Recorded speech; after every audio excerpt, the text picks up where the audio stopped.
maravilha. Mais um cliente que vai ficar satisfeito com o nosso trabalho. Vem cá, vou te mostrar uma coisa aqui. Ó, então, ó. Tá, olha aí, ó. Esse carro tá com uma bateção muito forte da suspensão. O cliente, sabendo que a gente tem a Rent-A-Car aqui, trouxe pra gente fazer um diagnóstico, pra gente levantar um orçamento para ele não ficar trocando peças sem necessidade. Porque esses carros é complicado, as peças são muito caras, amortecedor é caro, tudo é caro, entendeu? Então a gente tem a máquina, a gente vai fazer um orçamento para ele, garantindo que o serviço vai ficar de qualidade, sem precisar ficar essa, eu acho que é isso, eu acho que é aquilo.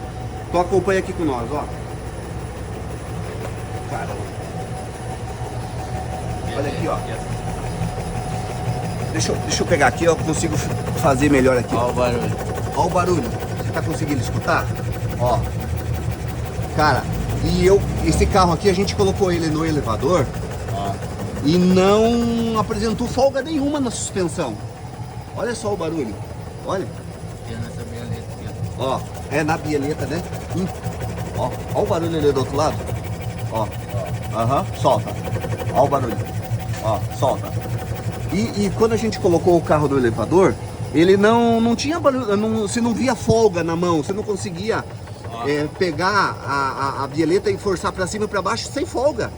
Aí como é que você vai condenar uma peça que não tem folga?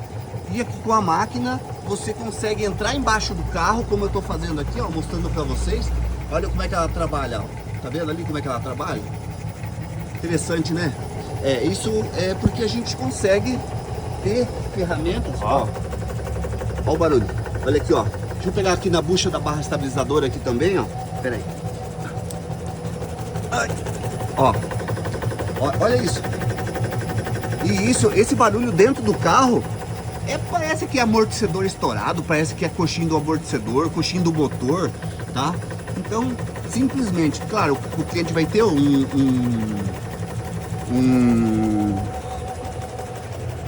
valor, a gente usar a máquina, com certeza, né? A gente cobra um valor aí para conseguir descobrir.